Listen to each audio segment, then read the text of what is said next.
In the top stories, Prime Minister Drew reports strong progress under National Housing Drive, Tobagonians head to the polls for THA elections, and Swiss court keeps bar owner in custody after deadly fire.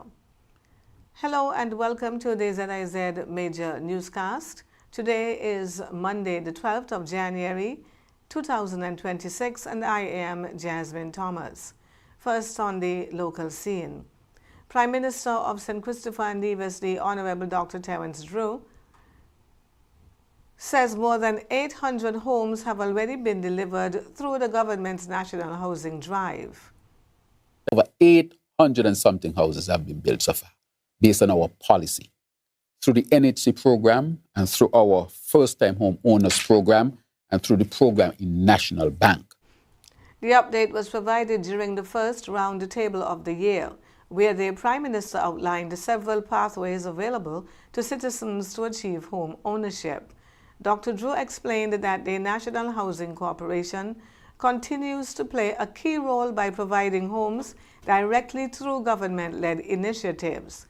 He also highlighted support for first-time home owners through programs offered in partnership with the National Bank of St. Kitts and Nevis, including access to low-interest rate loans.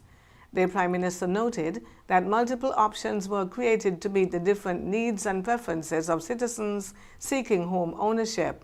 Dr. Drew added that the government is on track to surpass 1,000 homes delivered and is moving steadily towards its target of 2,000 homes. We are well on our way because we expect to pass, I'm sure this year, well past the 1,000 mark, which we will do, I think, within the first quarter. The National Housing Drive forms part of the government's broader plan to expand access to affordable housing and improve the quality of life for the people of St. Christopher and Nevis. The government of St. Kitts and Nevis has marked a major milestone with the official groundbreaking of the Creative Arts Centre in Bastille. The project is being championed by Minister of Small Business, Entrepreneurship, Cooperatives and the Creative Economy, the Honorable Samuel Duggins. The Creative Arts Centre is described as the largest integrated hub for creatives in the Eastern Caribbean and is designed to support a wide range of disciplines, including performing arts, visual arts, film and media, culinary arts, literary arts, gaming, innovation and arts administration. Addressing stakeholders at the ceremony, Minister Duggins said the project represents a clear commitment to position the creative sector as a central pillar of national development. The center is expected to create employment during construction and operations, provide structured opportunities for creative professionals, and strengthen the creative economy as a viable drive of growth.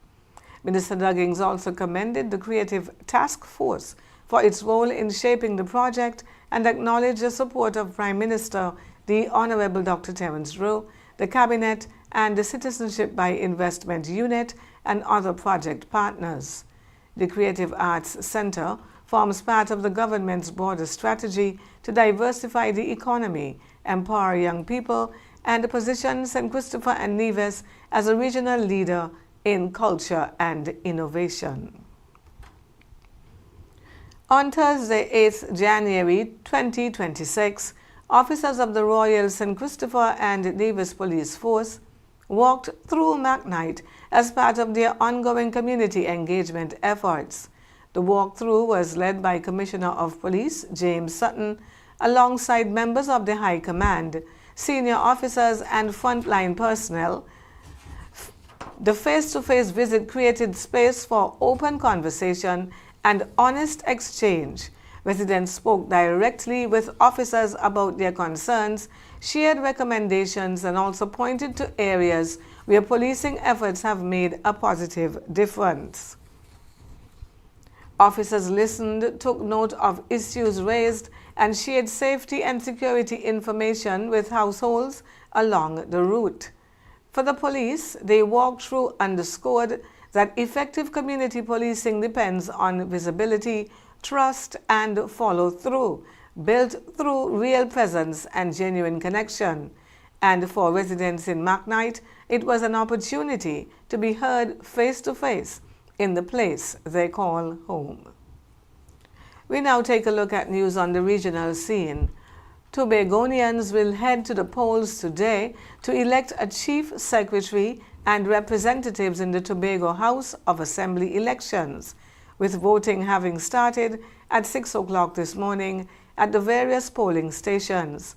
Over 50,000 citizens are eligible to vote in the 15 electoral districts that are up for grabs.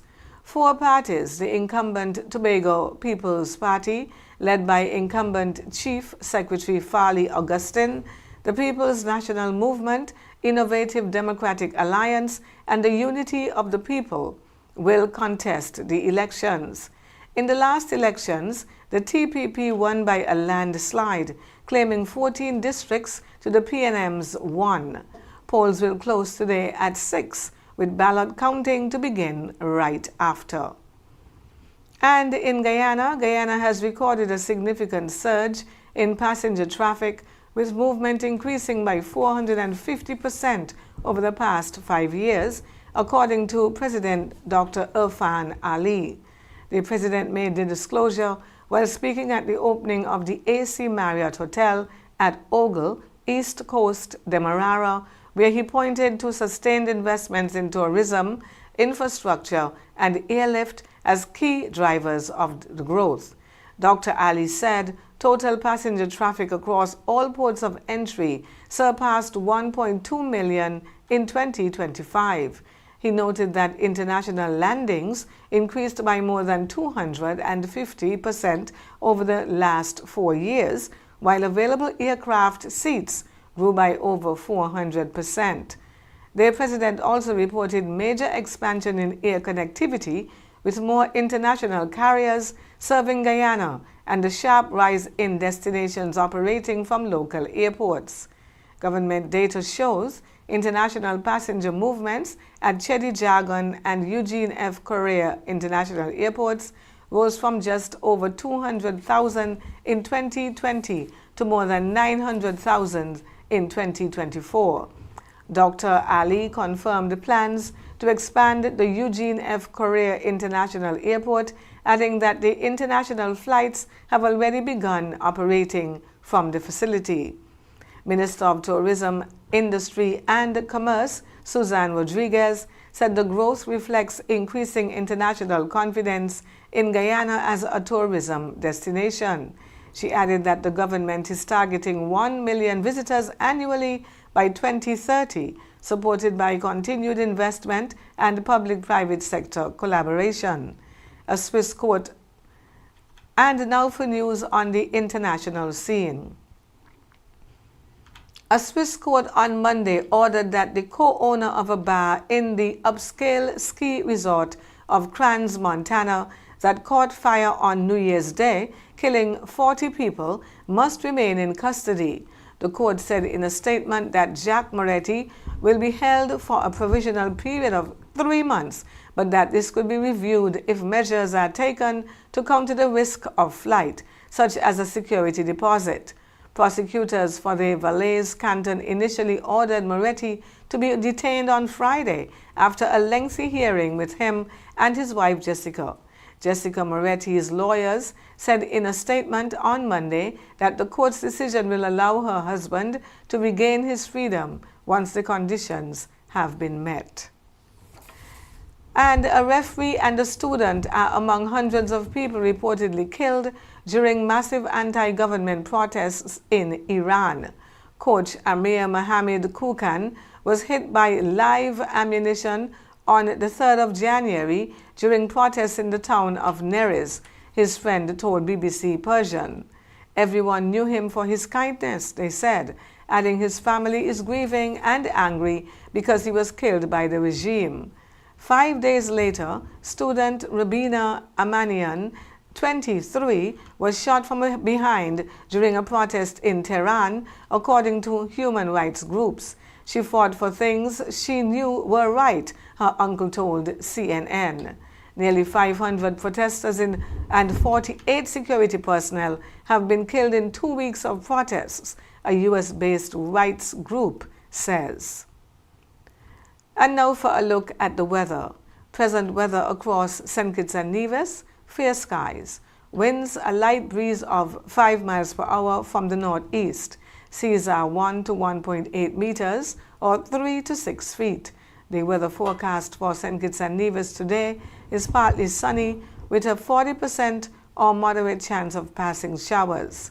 Weather for tonight: partly cloudy with a 40% or moderate chance of passing showers as well. Sunset this evening will be at approximately 10 minutes before 6, and tomorrow sunrise will be at around 20 minutes before 7. That brings us to the end of the Midday Major Newscast. Join us this evening for these stories and more. Thank you for tuning in. I am Jasmine Thomas. God bless you.